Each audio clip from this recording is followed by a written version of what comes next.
우리 지역 곳곳에 자리 잡은 숲과 나무들. 그 속의 숨은 이야기와 아름다움을 우리는 얼마나 알고 있을까요? 경북 생명의 숲 고문 이재원 선생님과 함께 보석 같은 우리 숲 이야기를 만나봅니다.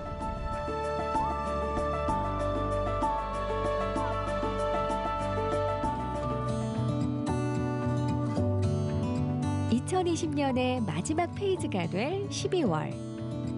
옷깃을 여미게 하는 찬바람이 오히려 상쾌하게 느껴지는 숲. 그 숲의 녹색 품으로 오늘도 길을 나섭니다.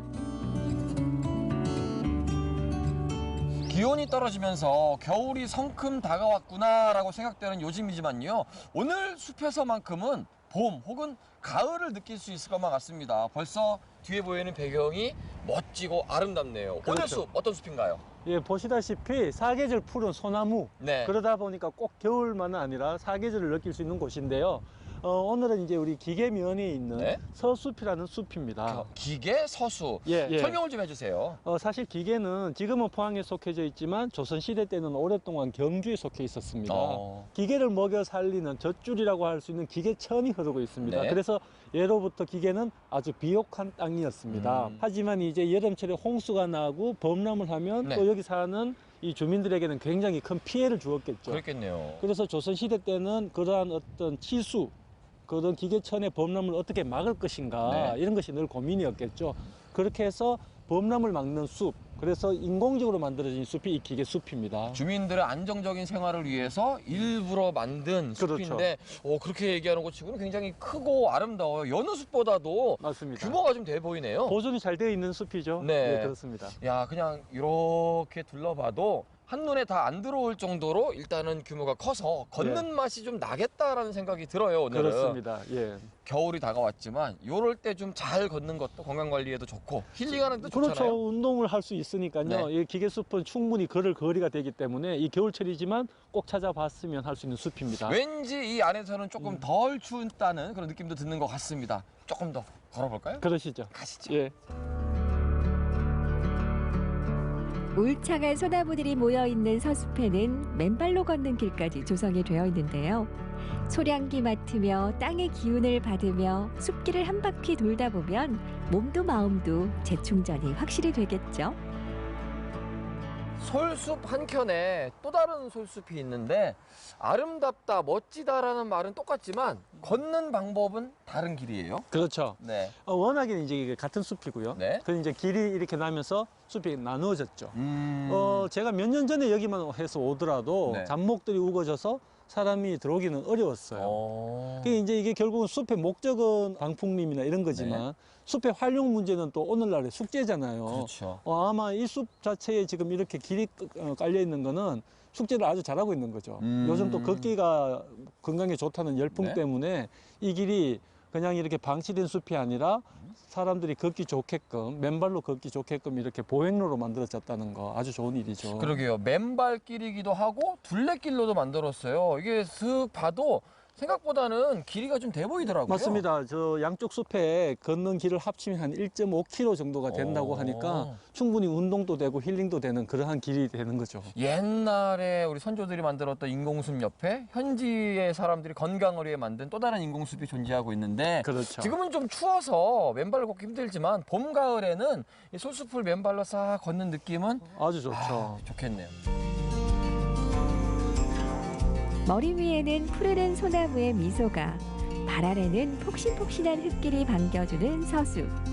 느긋하게 이 숲길을 건너라면 그 어떤 고민도 잠시 내려놓을 수 있을 것 같은데요. 아마도 그것은 너른 품으로 안아주는 숲의 위로 때문이겠죠. 맛이 있다라는 표현이 딱 맞는 게 걷는 맛과 보는 맛이 그냥 뭐라고 표현할까요? 아름답다를 넘어서 좀 황홀하다? 그렇죠. 좀 근사하다라는 생각이 드네요. 우리나라 사람들이 네. 제일 좋아하는 나무가 뭔지 알아요? 어떤 나무요? 소나무예요. 아, 그래요? 그 소나무는 뭔가 변하지 않는 지조, 뭐 절개 이런 거기 때문에 네. 소나무 숲에 오면 왠지 아까 말씀하셨듯이 아름다움을 넘어서 뭔가 숭고함 맞아요. 이런 것까지를 느끼니까 아마 그런 느낌이셨을 좀 거예요. 가슴으로 느끼는 기분이 있는데 숲에 대한 얘기도 조금 더 해주세요. 이 숲은 마을을 보호하기 위해서 만들었는데 그럼 누가 만드셨냐? 네. 조선대로 올라갑니다. 경주 이시에 네. 이쪽 기계 쪽에 입향조이신 도원이라는 호를 서시는 이말동 선생님께서 이 기계 주민들을 위해서 숲을 만들어야 되겠다. 그래서 만들어진 숲입니다. 안정적인 생활이 가능했겠어요, 확실히. 그렇죠. 이런 숲이 결국 이제 마을을 보호하고 네. 주민들의 이제 안녕을 빌고 그런 의미까지 담겨져 있는 숲이라는 거죠. 그때의 안녕을 빌었던 숲이 지금 저희에게는 또 이렇게 걷는 맛으로 그렇죠. 다가오는 맞습니다. 이 맛 아닙니까? 그렇습니다. 이야. 그렇습니다. 예, 이번엔 주민들을 위해서 서숲을 만들었다는 도원 선생의 자취를 찾아갑니다. 서숲을 나와 마을로 올라가면 만나게 되는 도원 정사. 고풍스러움과 고즈넉함이 마음을 편안하게 해주는데요. 이곳엔 또 어떤 풍경과 이야기가 담겨 있을까요? 기계 서숲 한켠에 옆에 이런 곳이 있구나 좀 놀랐습니다. 그냥 가만히 있어도 뭔가 마음이 좀 차분해지는 것 같은데. 정말 고풍스럽죠. 네. 이름을 보시면 도원정사라고 되어 있는데요. 도원정사. 앞서 말씀드렸던 우리 기계서숲을 만드셨던 분이 이제 도원이라는 호를 쓰신다 했잖아요. 그렇죠. 이제 그분들의 후손들이 이렇게 정사를 건물을 지었고요. 네. 여기서 또 유심히 보셔야 되는 것들이 200~300년 된 배롱나무 오. 그리고 소나무, 향나무 이런 노구수들이 있어서 더욱 이곳을 이제 고즈넉하게 만드는 것 같습니다. 겨울에 다다른 이때 와도 굉장히 느낌이 좋은데 말씀하셨던 여러 나무들이 꽃이 필 때는 더할 나위 없이 멋지겠다 생각이 들어요. 맞습니다. 언제 오면 좋을까요? 배롱나무라는 것이 이제 피는 것이 늦여름부터 네. 이 가을까지 100일 동안 핀다고 백일홍이니까 네. 늦여름, 가을 이때 오면 제일 좋을 것 같습니다. 귀엽게 두셨다가 늦여름에는 이곳 기계 서숲 또 도원정사. 예, 맞습니다. 찾아보시면 좋을 것 같고요. 아직 계절 가을이 가는 게 좀 아쉽다, 겨울이 다가오는 게 조금 싫다 하셔서 조금 솔숲의 매력을 느끼고 싶은 분들은 지금 이곳을 빨리 찾으셔도 좋을 것 같습니다. 저희는 다음번에도 더 멋진 숲으로 찾아뵙도록 하겠습니다. 오늘도 즐거웠습니다. 좋았습니다. 감사합니다. 네, 감사합니다. 말없이 건네는 위로가 필요할 때, 장구한 세월의 조언이 필요할 때 운동화 신고 서숲으로 가보세요. 푸른 소나무가 늘 그 자리에서 반겨줄 테니까요.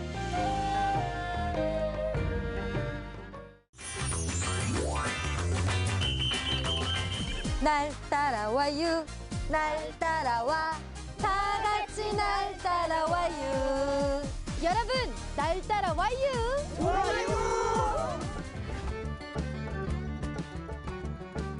봄부터 겨울까지 사시사철 즐거움으로 가득한 곳, 충남의 서남부에 자리한 보령시를 찾았습니다. 다 같이 놀자, 보령 한 바퀴. 여러분, 오늘은 숨은 명소를 찾아서 이곳 충남 보령을 한 바퀴 쭉 돌아보려고 하는데요. 아주 유명한 핫플레이스부터 수억만 년의 흔적이 남긴 명소까지 저랑 함께 찾으러 가볼까요?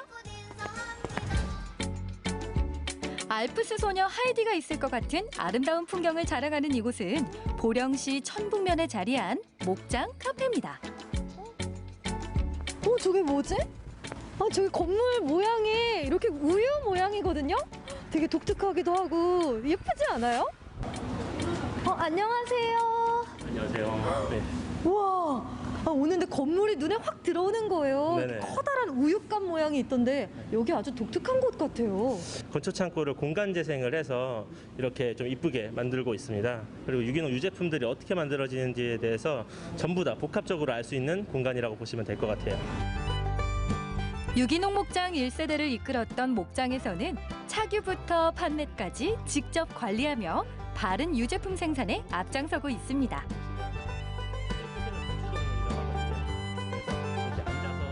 젖소들한테 유기농 우유가 나오는 거를 사람이 마실 수 있는 원유로 살균을 해서 만들기도 하고요. 치즈도 직접 만들어 볼 수 있고 버터나 아이스크림도 만들어 볼 수 있는데 오늘은 치즈 만들기를 한번 해보시면 될 것 같아요. 좋아요. 저 치즈 진짜 좋아하거든요.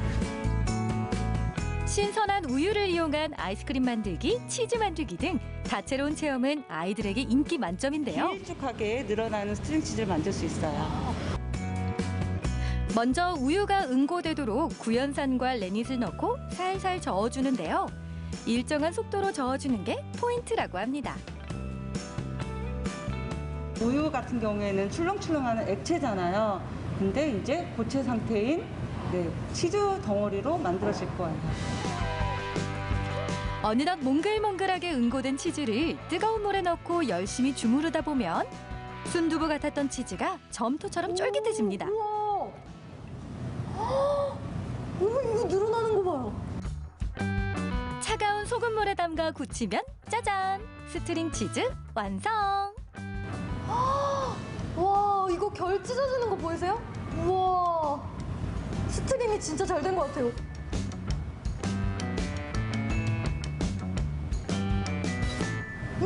너무 고소해요. 목장에서 이렇게 직접 우유를 가지고 만들어서 먹으니까 더 깨끗하고 신선한 맛이 나고, 저는 사서 먹는 것보다 제가 만들어 먹는 게 더 맛있는데요. 저희 회사에 오시면 네, 건강하게 자라는 젖소도 보실 수 있고요. 각종 체험도 할 수 있는데요. 많이 놀러와 주세요. 나는 이거 마저 먹어야지. 너무 맛있어요. 이번엔 오랜 역사를 지닌 양조장에서 향긋한 커피향을 머금은 카페로 탈바꿈한 천북면의 이색 카페를 찾았습니다. 이 막걸리를 배달하던 요 자전거도 있어요. 여기 약간 양조장 느낌이 확 나는데요? 안녕하세요. 문을 열기 전과 또 안에 들어왔을 때랑 완전히 다른 세상이 펼쳐진 것 같아요. 네, 100년 전부터 양조장으로 운영되던 곳이었었거든요. 사람들이 많이 와서 편안하게 느끼는 그런 장소로 탈바꿈을 했어요.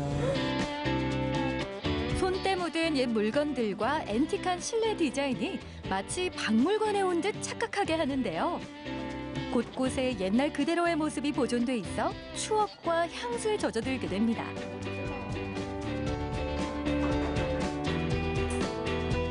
술을 만들려면 누룩을 띄워야 되잖아요.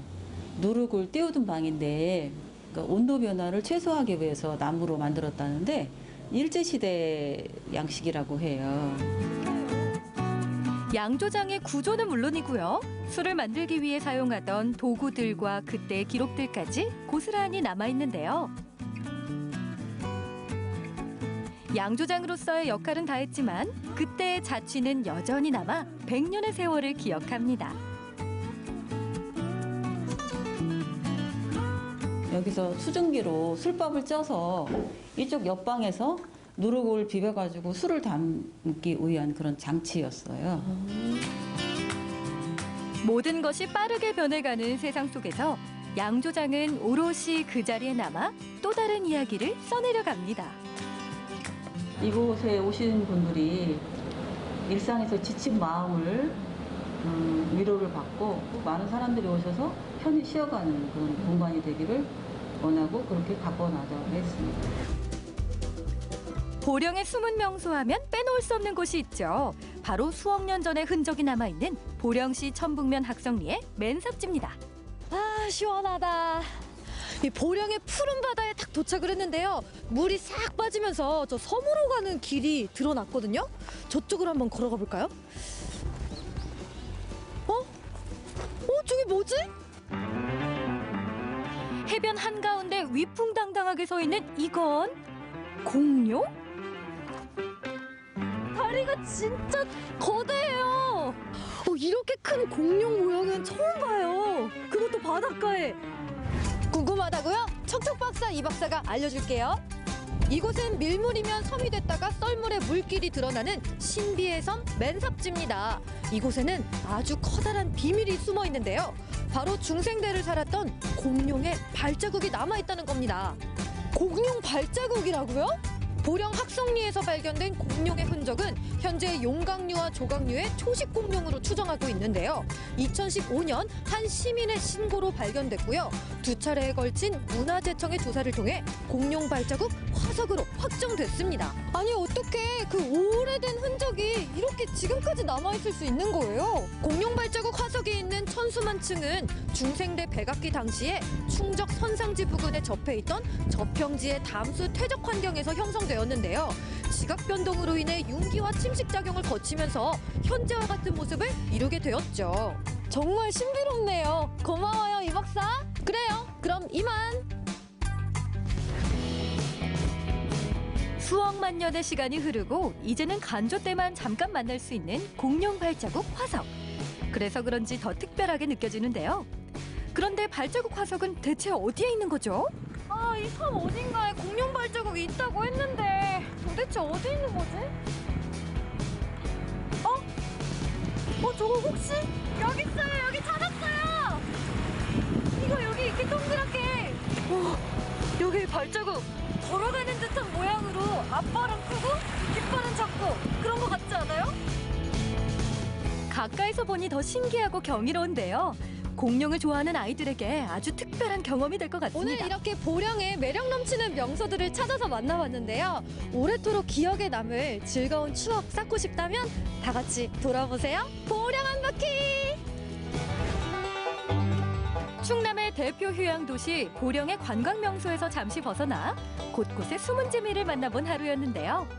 언제 와도 즐거운 보령에서 오늘도 아름다운 추억 만들고 갑니다.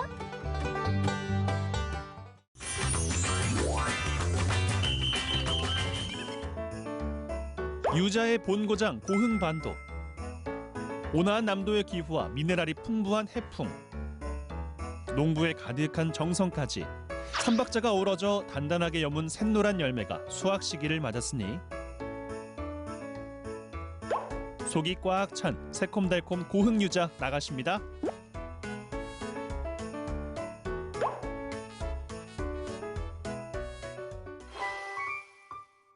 유자골 고흥의 초겨울은 달달한 유자 향기가 진동하는 계절. 마을마다 농장마다 유자 수확하느라 분주한 손길이 이어집니다. 노란 빛깔의 에너지가 가득 찬 농장에서 유자 박사님 한 분을 만났습니다. 아이고, 사장님 안녕하십니까? 예, 안녕하십니까. 예, 한참 수확이 지금 이루어지고 있네요. 예. 지금 유자 한창 수확철인가 봐요. 그렇죠. 예. 언제까지 수확하는 거예요, 이제? 우리가 보통 11월 15일부터 해서 12월 15일까지 약 한 달간 고흥의 유자가 좀 상품성으로 봤을 때 좀 월등한 면이 있나요? 있죠. 지리적으로 삼면이 바다잖아요. 네. 예, 그래서 겨울철에 온화한 해풍이 불어와요. 네. 거기에 이제 일조량이 전국에서 최대고, 그렇죠. 그다음에 강수량 이런 그 자연적인 조건들이 아주 유자 재배하기는 천혜의 조건입니다. 완벽한 자연 조건에 힘입어 전국 생산량의 65%를 차지하는 고흥 유자. 유자하면 고흥이요, 고흥하면 유자라는 공식이 성립될 만큼 고흥 유자는 대체 불가능한 브랜드가 됐습니다. 어떻게 해서 유자 농사 하시게 된 거예요? 이제 그 할아버지 어머니 저한테로 이렇게 물려받은 거죠. 고흥 유자는 그 일명 그 대학나무라 그래요. 네. 그 유자나무 한두 그루 가지고 자식을 대학을 보내는 실질적인 그런 그 애정이 있어요, 고흥에. 그래서 이제 이 다른 지방보다는 좀 남다른 그런 애정을 가지고 재배를 하기 때문에 굉장히 좀 이 재배하는 기술이 좀 남다르죠. 유자나무 덕에 대학을 다녔던 때문일까요? 공직 생활을 정년 퇴임으로 마무리한 임병용 씨는 어린 시절의 추억이 서린 유자 농장으로 돌아와 제2의 인생을 읽어가고 있습니다. 10년 전 남편을 따라 귀농한 아내도 이제는 베테랑 농부. 젊은 시절 자식을 키워낸 지극정성을 이제는 유자나무에 쏟아내고 있습니다. 야, 우리 어머니. 야, 그냥 유자가 그냥 탐스럽게 잘 열었어요. 네, 풍년이죠. 풍년이네. 예. 근데 보니까 이 나무들이 상당히 좀 오래돼 보이는데. 네, 오래됐어요. 몇 년이나 됐어요? 이게? 제가 시집 온 지 40년이 됐는데 네. 제가 올 때 이렇게 어리더라고요. 아직 열지 않더라고요. 그러니까 제가 추측하기는 한 45년 된 것 같아요. 그러면은 거의 이 친구들이랑 그 어머니의 시집생활에 같이 이어지는. 저희들이 여기 온 지 10년이 됐는데 저희들이 이제 꾸준히 가지치기 해주고 걸음 많이 하니까 해결이 안 한 것 같아요. 해마다 평장인 것 같아요. 올해도 그럼. 올해 엄청 열었어요. 올해도 엄청 열었습니다. 아니 보니까 진짜 너무 주렁주렁 많이 열렸는데 이거 좀 열심히 빨리 따야 될 것 같거든요. 네, 그랬어요. 다른 방법 좀 알려주세요, 어머니. 다른 방법? 네. 한 개를 잡고 예. 이 밑동을 이렇게 잘라주면 됩니다. 짧으면 돼. 예. 잡고 예. 밑둥만 똑 잘라서. 이게 좀 많이 나와도 안 되죠? 안 되죠. 너무 많이 있으면 다른 친구 또 상하게 하니까. 그러니까. 그래서 저도 리포터 경력이 있기 때문에. 중간에 뭐 이렇게 좀 잘라가 좀 드시고 좀 그러시나요? 저희들이 이게 작업하다 보면은 이게 이렇게 추운 날에도 막 땀이 펄펄 나거든요. 그러면 그냥 여기서 하나 툭 잘라 이렇게 먹어요. 잘라서 먹어? 이렇게 먹어. 그러면 이 보세요. 우와, 이거 가지고 뭐. 저희들은 그냥 통째로 먹어가지고 씨만 그냥 막 뱉어내요. 그러면 돼요? 예. 유자 상당히 좋아하고 레몬을 좋아해서 레몬 좀 많이 먹는데 이게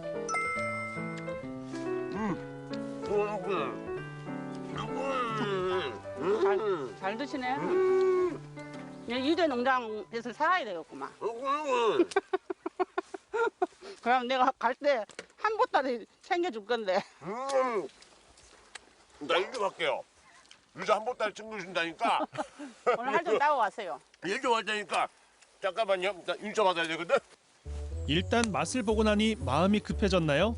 열혈 일꾼으로 거듭난 양성화 리포터. 가위질 신공 펼쳐가며 한 상자 가득 수확 완료. 자, 근데 열심히 따는데 이제 이거 어디로 가져가야 돼요? 이제 이거 우리 그 집화장 수매장이 따로 있어요. 거기 하면 이제 등급별로 분류를 해서 이제 가격을 매길 거예요. 이제 농가들로서는 가장 그 중요한 공정입니다. 가보시죠 일단. 예, 갑시다. 예. 가시죠. 아하, 예. 가자. 1600여 유자 농가의 알토란 같은 수확물이 모이고 좋은 가격을 받고 싶은 농부의 걱정스런 마음도 찾아드는 이곳은 고흥 유자 수매 현장입니다. 자, 이제 사장님과 함께 우리가 이곳이 이제 수매 현장인데 어떤 과정이 걸치는 거예요, 이곳은 이제? 여기에서는 품질별로 구분해서 가격을 책정을 해서 이제 가공업체로 이제 납품을 하는 이제 그런 경우죠. 근데 이렇게 다 함께 지금 농가들이 모여가지고 가격 지정을 하고 있고 수매를 하고 있거든요. 장점이 좀 있을 것 같은데. 농가들이 저희 쪽에 와서 출하를 해줌으로 인해서 내년에 저희가 농가에 지원을 해주는 그런 그 사업 제도가 있어요. 이 원가가 차지하는 이런 가격이 우리 가공업체의 기업 유인에 맞도록 하고 나머지 부분은 우리가 농가에 그 생산 장려 수당 이런 부분을 지급을 하기 때문에 농가에 상당히 고소득 작물에 해당되는 거예요. 우리 공유자 상품들은 오히려 코로나로 인해서 상당히 수출이 증가하는 현상. 양이 증가했어요. 네. 그래서 이제 앞으로 유자를 이 미용용품, 식원료 이런 데에 중점적으로 하는 걸로 지금 우리가 계획을 하고 있어요. 팔방미인 유자의 변신은 무죄겠죠. 고흥 유자로 담은 향긋한 유자청 또한 다양한 쓰임으로 이용되고 있습니다. 아, 오늘 하루 그냥 유자 따고 선별하고 하다 보니까 아주 식사를 좀 하려고 준비를 해봤는데, 야, 이거 저 수육이랑 김치가 지금 와, 원래 이렇게 매일 드세요? 이제 유자철에는 저희들이 바쁘니까 골고루 못 해 먹잖아요. 그러니까 삼시세끼 이걸 먹어요. 근데 좀 특이한 게 있다면 일반적인 수육으로 먹을 때는 수육이랑 이제 보쌈 김치 이렇게 먹잖아요. 근데 그 유자청이랑 같이 먹는 보쌈의 그 맛은 한 번도 상상해 본 적이 없거든요. 그렇지, 한번 드셔보세요. 야, 이거 진짜 드셔보시고 한번 느낌을 말해보세요. 색다를 것 같아. 부드럽게 익은 보쌈 고기에 잘 익은 김치를 올리고 유자청으로 활용 점정을 찍는 고흥식 유자 보쌈. 한 입 크게 먹어보니까 어때요, 성화 씨? 보쌈이 이렇게 신선하고 상큼할 수가 있구나. 야, 오늘 보쌈을 이렇게 먹으면은 마지막에 그 뭐랄까 유자가 코팅을 시킨 느낌이에요. 호강하시네요. 지금 뭐 유자 농사만 지으실 게 아니라 앞으로 또 계획도 있으실 것 같은데. 유자나무 특징이 그 관광 조경수로도 상당히 큰 그 각광을 받을 걸로 판단을 해요. 그래서 이제 장차는 그런 계획을 갖고 있죠. 아니 그 사장님 말씀하시는 거 들어보니까 그 여기서 끝이 아니네요. 앞으로 고생길이 지금 더 열리는 것 같은데 어떠십니까? 저희들의 노력 여하에 따라서 그 범위 안에서만 해야지 지금 이 나이에 크게 벌리고 뭐 그럴 거는 아니고 저희들이 감당할 수 있을 만큼만 할 거예요.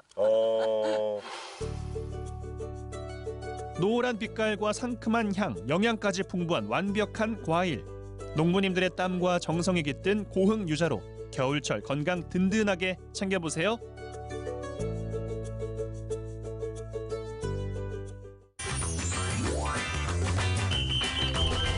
교통안전문화연구소의 한 보고서에 따르면 2014년부터 최근 5년간 발생한 결빙 교통사고율은 전체 교통사고의 2.4%였습니다. 지역별로는 겨울철 블랙아이스와 도로 결빙률이 높은 강원도가 다른 지자체 평균보다 2.6배나 더 높았는데요.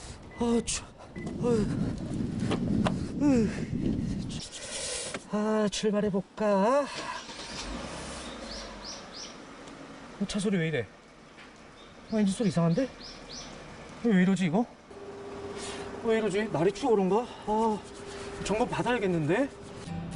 오늘은 겨울철 차량관리법에 대해 자세히 알아봅니다. 네, 안녕하세요. 네. 아니, 차를 시동을 걸었는데 소리도 좀 이상한 것 같고. 겨울철에는 이제 겨울 점검을 따로 받으셔야 돼요. 그래서 제가 한번 좀 차량 점검해도 될까요? 아유, 감사합니다. 아유, 네. 점검을 그럼 해주시죠. 네. 자, 그럼 겨울철 차량 점검을 본격적으로 시작해 볼까요?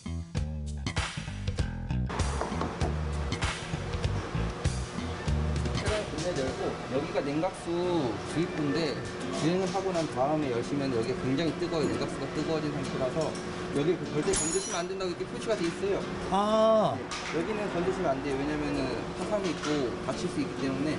그 옆에 보시면은 여기가 냉각수 보조 탱크예요. 차량마다 위치가 다 다르기 때문에 자기 차가 어디에 냉각수 보조 탱크가 있고 워시액이 있고 이런 거를 알아두시면은 도움이 많이 되죠. 그래서 정비 받으실 때 엔진을 교환하실 때나 그냥 안에서 멀뚱멀뚱 이렇게 서 있지 마시고 보셔가지고 이거 혹시 냉각수를 어디다 넣어야 되나요? 워시액 어디다 넣어야 되나요? 이렇게 알려달라고 하시면은 다 이렇게 친절하게 알려주시니까. 평소 저를 보는 듯했어요. 잘 되고 있나? 그리고 그냥 멀뚱멀뚱. 이번엔 냉각수를 확인해 볼 차례. 얼마큼 있는지 보이거든요. 지금은 여기 풀에서 L 사이에 있거든요. 네네네. 여기 보시면 풀에서 L 사이에 있어야지만 정량인 거예요. 만약에 L 밑이다 하면은 냉각수를 조금 더 보충해 주셔야 돼요. 사계절이 뚜렷한 우리나라 날씨.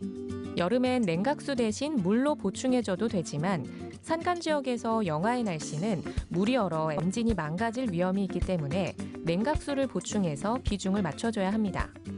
만약 이게 어렵다면 가까운 정비소에 들르면 되고요. 냉각수 외에도 예방정비 차원에서 한번 방문하면 좋겠죠. 자, 그러면 이제 그 외에 또 봐야 될 것들 뭐가 있을까요? 그 외에 봐야 될 것들은 와이퍼 블레이드 상태라든지 그리고 타이어 공기압, 타이어 트레드, 스노우 타이어 장착 여부 그렇게가 있겠습니다. 와이퍼 블레이드 같은 경우는 작동을 해보면은 와이퍼가 부드득 거린다거나 아니면은 물줄기가 이렇게 생긴다거나 그럴 때는 와이퍼 블레이드 교체해 주시는 게 좋고요. 그리고 타이어, 가장 중요한 타이어인데요. 여기 보시면은 이렇게 화살표가 적혀 있는 데가 있어요. 타이어 옆에. 이 화살표를 쭉 따라가시다 보면은 이렇게 살짝 올라와 있는 이 공간이 있거든요. 이 공간이 마모관계선을 알려주는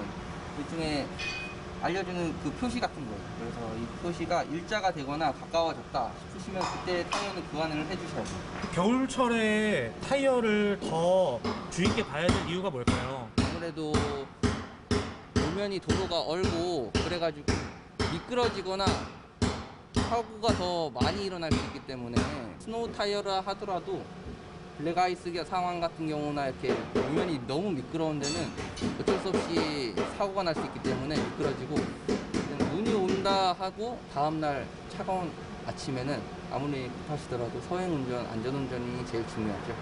겨울철에 눈도 오고 또 바닥도 얼고 하니까 체인도 있을 거고 스노우 타이어도 있을 거고 각각 종류 좀 설명 좀 해주세요. 스노우 타이어랑 타이어 이 표면에 짜잘짜잘한 무늬를 넣어서 접지력을 향상시켜 주는 거예요. 제동력이랑. 근데 체인 같은 경우는 일반 타이어에 장착을 해서 쇠사슬이라든지 플라스틱이라든지 이런 거를 이용해서 눈길에서 타고 점점 그것 또한 접지력을 향상시켜주는 그런 역할을 하는 장치죠. 얼마 전에 그 스노우 스프레이라는 걸 샀어요. 예. 그게 어떻게 효과가 어느 정도 있나요? 그거는 일종의 보조라고 하시고 갑자기 주행하시는데 눈이 오거나 나는 준비를 못했다. 그럴 때 일종의 보조 장치라고 생각하시면 돼요. 도움은 되긴 하지만 그렇게 그걸 뿌렸다고 해서 난 안전해. 이제 막 달려도 돼. 이런 식으로 운전하는 건 절대 위험합니다. 네, 겨울철에 어쨌든 미끄러울 때 무조건 서행을 하는 게 최우선이겠네요. 그렇죠. 서행, 안전운전 이게 제일 우선이죠. 그렇다면 차량 하부는 어떤 부분을 점검해야 할까요? 그 차를 지금 왜 드시는 거예요?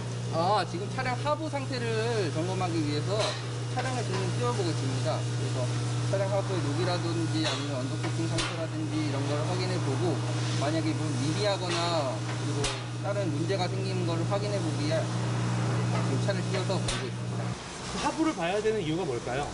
하부를 봐야 되는 가장 중요한 이유는 엔진룸에서 보이지 않는 다른 오일 누유라든지 냉각수 누유 그리고 다른 기타 주행에 이상한 고무 하체 부식이라든지 사고 방지를 위해서 저희가 이 점검을 해드리는 그런 상황입니다.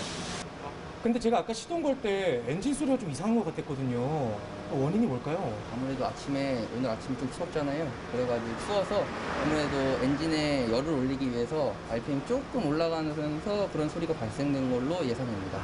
오늘 내친 김에 트렁크 점검까지. 네, 그럼요. 네. 좀 지저분한데. 네. 깨끗한 편입니다. 네. 삼각대 사고 났을 때 이것도 있으면 가장 중요하고요.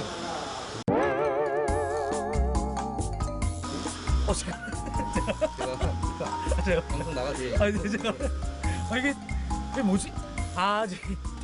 이게 저기 차 고사 지냈을 때요. 저기 황태랑 저 명주실 이게 들어가 있냐? 타이어가 스페어 타이어가 없기 때문에 요즘 차량들은 이렇게 펑크나 주행 시에 펑크 났을 때 긴급적으로 쓸 수 있는 저런 스페어 킷도 다 구비가 잘 되어 있는 것 같아요. 그러면은 스페어 키트 어떻게 사용하는지 좀 알려주시죠. 여러분도 지금부터 주의 깊게 잘 봐주세요. 여기 보시면은 설명서가 더 나와 있어요. 견인골이랑 스페어 드라이버 이거를 뜯으신 다음에 이렇게 액상이랑 이렇게 키트가 준비되어 있기 때문에 여기 나오시는 설명서대로 사용을 해주시면은 펑크 났을 때 이제 긴급적으로 주행하실 수 있고요. 여기 보시면은 주행 제한 거리가 속도가 있어요. 그래서 80km 이상으로 주행하시면은 아무래도 위험하기 때문에 80km 이하로 주행해 주시면 될 것 같습니다.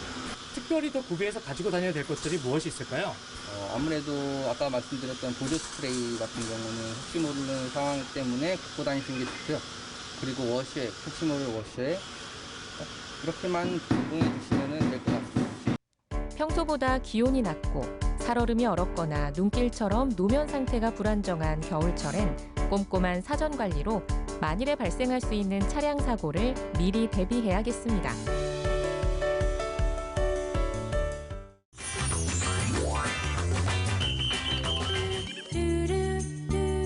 올해 김혁 리포터는 사랑할 수 있을까요?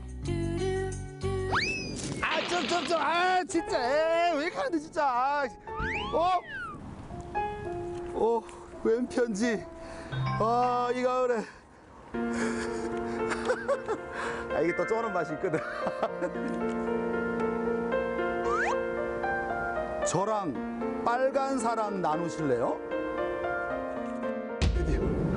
드디어 하늘에서 40년 동안의 이 기도를 드디어 들어주시는 거죠.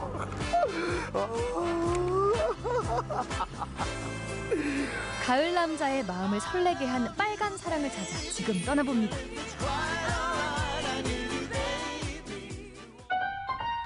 따뜻한 사랑의 온기가 그리워지는 계절. 여기 김혁 리포터의 사랑을 필요로 하는 곳이 있다네요.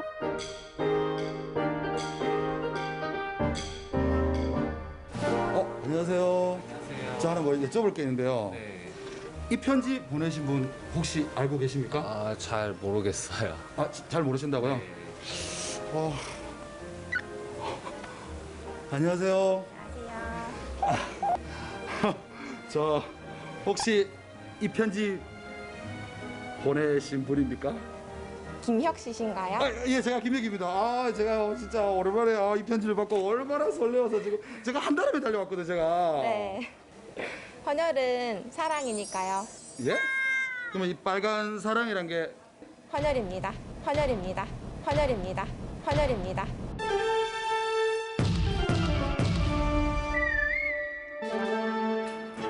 그렇습니다. 빨간 사랑을 나눌 수 있는 이곳, 바로 헌혈의 집인데요.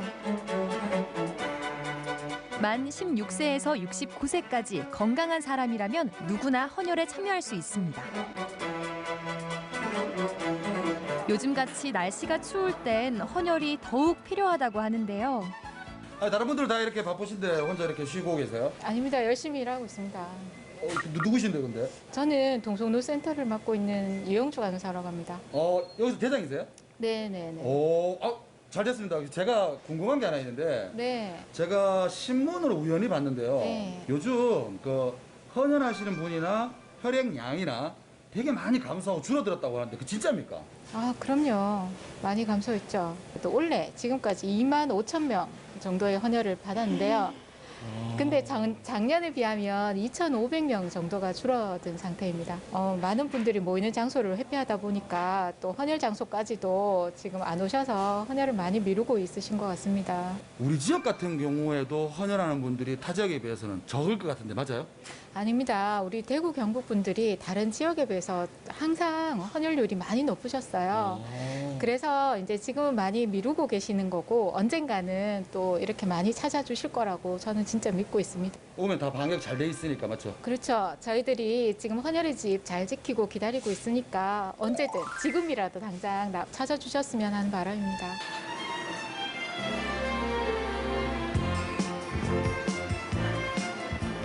헌혈 처음 하시는 거 아니에요? 저 오늘 헌혈 14번째로 하고 있어요. 군대에서부터 처음 시작해가지고 지속적으로 하고 있어요. 야, 이게 쉽지 않은 일인데 뭔가 하는 이유가 있을 것 같아요. 특별한 이유가 있습니까? 아픈 사람을 도움으로써 제가 개인적인 보람을 느끼고 있어가지고 정기적으로 하고 있습니다. 야, 간만에 만나보는 아름다운 청년이 아닌가 그런 생각이 듭니다. 그런데요, 이런 질문을 하기가 좀 그런데 헌혈하고 나면은 빵을 먹을 수 있다는 건 있지만 따로 또 뭐 선물을 받잖아요. 네, 맞아요. 어떤 선물을 받아가십니까? 저는 주로 상품권을 받아가지고요. 제가 이제 공부하는데 필요한 교재나 뭐 다른 기타 등등 사는데 사용하고 있습니다. 문화상품권을? 네. 요즘 무슨 공부하시는데? 요즘 토익 공부하는데 토익 공부할 때 이제 5,000원씩 사용해서 교재를 구매하고 있어요. 토익 공부하시니까 영어로 물어보겠습니다. What time is your name? What time is your name? 여기까지. 귀중한 생명을 살리는 헌혈. 따뜻한 마음이 하나둘 모여 그 누군가에겐 또 하나의 행복이 되겠죠. 그런데 이 행복은 어떻게 전달되는 걸까요? 선생님, 이게 오늘 다 헌혈하신 분들의 피, 혈액입니까? 네, 맞습니다. 그럼 여기 있는 혈액들은 이제 여기서 계속 보관하는 거예요? 아니요, 대구 경북 혈액원으로 이송합니다. 매일 가는 거예요? 네, 대구 경북 혈액원에 가시면 대구 경북 혈액원에서 채혈한 혈액들을 다 볼 수 있어요. 와, 알겠습니다. 감사합니다. 감사합니다. 수고하십시오.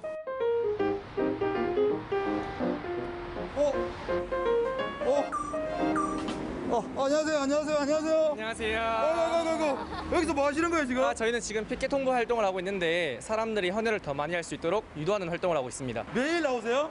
저희 매주 한 번씩 나오고 오늘 3번째 나오고 있어요. 3번째 나오니까 어때요? 조금 추워지긴 했는데 그래도 사람들이 관심 가지고 또 헌혈하려고 하더라고요. 그렇군요. 추운 거 말고 가장 힘든 게 있다면? 사람들이 피켓을 많이 안 받아서 좀 힘들긴 합니다. 도대체 여러분에게 헌혈은 뭡니까? 헌혈은 사랑, 헌혈하는 사람은 이 시대의 영웅입니다. 헌혈 많이 하세요. 여러분도 많이 하세요. 네. 제가 먼저 가봐야 돼서. 네, 안녕 수고하세요. 네. 대구 경북의 혈액들이 한자리에 모이는 곳. 이곳에 반가운 마중을 나온 이가 있습니다. 선생님 안녕하세요. 안녕하세요. 네. 저 궁금해서 왔는데요. 네네. 헌혈의 집에서 네네. 모였던 헌혈했던 혈액. 네네네. 이곳에 모이는 거 맞습니까? 네, 맞습니다. 네. 그렇군요. 네. 이곳은 전국 15개 혈액원 중에 대구 경북을 관할하고 있는 곳으로 지역 내 11개의 헌혈의 집을 운영하고 있는데요. 헌혈자 모집과 함께 채혈한 혈액을 병원에 공급하는 중요한 역할을 하는 곳이기도 합니다.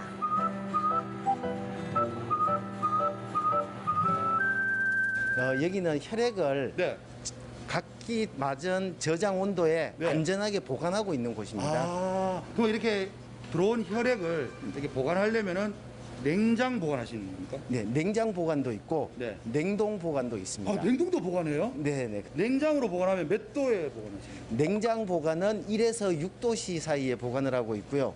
냉동 보관은 영하 20도씨 이하에서 보관을 하고 있습니다. 아, 이게 좀 무식한 질문인데요. 그럼 냉동 보관된 건 나중에 녹여서 쓰는 거예요? 아, 네, 맞습니다. 맞아요? 네. 저도 이제 뭔가 되는 것 같습니다. 아, 그런데 여기서 보관해서 이제 필요한 곳에 막 나가는 겁니까? 네, 그렇습니다. 어디 나가는 건가요? 좀 넓게는 울릉도까지 해서 네. 대구 경북 지역에 있는 약 한 320개 의료기관에 혈액을 매일 공급을 해주고 있습니다. 하루에 들어오는 혈액량은 얼만큼입니까? 저희가 지금 하루 평균 한 400유니트 정도 지금 입고가 되고 있습니다. 한 520유니트 정도는 돼야 됩니다. 이제 결국은 한 100유니트 정도가 매일 좀 부족한 현상에서 이걸 이제 의료기관과 이렇게 수급 조절을 하고 있는 거죠. 제가 얼핏 듣기로는 뭐 부산으로 간다는 이야기도 있고 뭐 이런데. 네네. 저희는 이 권역이라는 부분이 있습니다. 4개의 혈액원이 권역으로 묶여 있고요. 권역 안에 있는 혈액원들은 매일 2회씩 이 밸런스 맞추는 작업을 합니다. A형, O형, B형, AB형을 이 적정 수준을 유지할 수 있도록 부산으로도 보내고 뭐 울산으로도 가고 또 부산에서 받기도 하고. 우리가 보내는 게 많죠? 저희는 지금 받는 게 많습니다. 우리가 좀 나서야 될 때가 됐네요. 네. 헌혈의 집에서 운송되는 혈액은 제재 과정을 거친 뒤 백혈병 치료 환자나 긴급 수혈 환자 등 새로운 생명을 살리는 데 사용되고 있다네요. 원장님. 네. 원장님도 헌혈하시죠? 네, 헌혈합니다. 또 혈액이 만들어지는 거는 인공적으로 되지 않지 않습니까? 그러니까 사람이 온전하게 헌혈을 할 수밖에 없기 때문에 헌혈은 건강이 허락되는 한 할 수 있으면 하겠습니다. 계속 건강하셔야겠네요. 네. 원래 특히 코로나 때문에 혈액을 기증하시는 분이나 혈액 수급량이 많이 부족했지만 그전에도 많이 부족하다는 이야기 많이 들었거든요. 네. 그동안 어떻게 그래 해결하셨어요? 저희가 특이한 사례를 하나 말씀을 드리면 상반기 동안은 그런 혈액이 이루어지지 못해서 고민한 끝에 아파트 헌혈을 한번 해봤습니다. 주민 헌혈이라는 걸 처음 시도를 해봤고요. 생각 외로 주민 헌혈 참여도가 높았습니다. 그래서 대구 경북 지역에 지금까지 한 85곳 이상의 헌혈을 해주셨고요. 참여 인원으로는 한 2,000여 명이 넘게 참여를 해주셨습니다. 제가 중요할 때 아파트 헌혈을 앞으로도 조금 더 네, 적극적으로 해볼 생각입니다. 그 원장님이 여기 계시는 동안 위급한 상황은 한 번도 없었습니까? 갑자기 병원에도 없고 네. 혈액원에도 지금 부족하고 네네. 뭐 이런 경우 없었어요? 추석 때 저희 혈액원 지난 추석 때?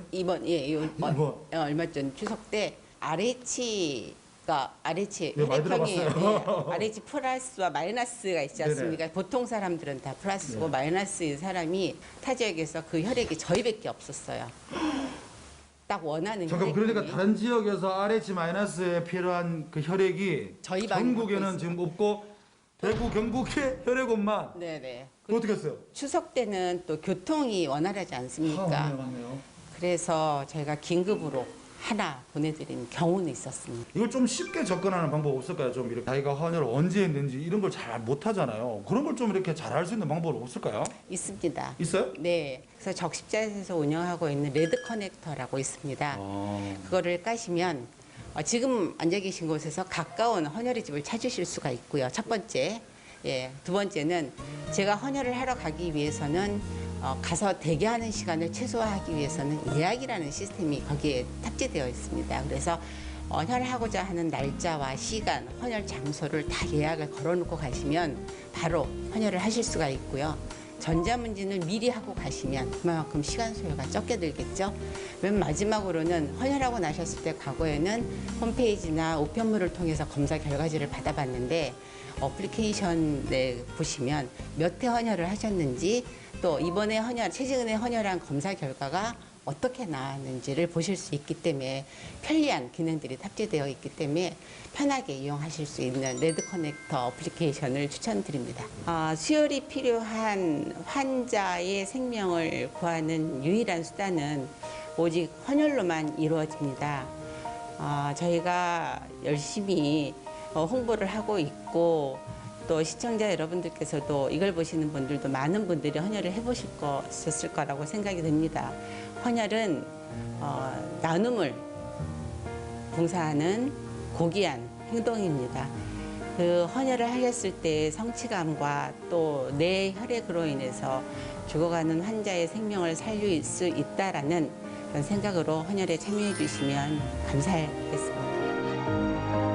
소중한 생명을 살리는 기부 헌혈. 한 사람의 작은 실천이 누군가에게는 큰 도움이 될 겁니다. 올겨울 빨간 사랑 헌혈로 가슴 따뜻하게 보내시는 건 어떠세요?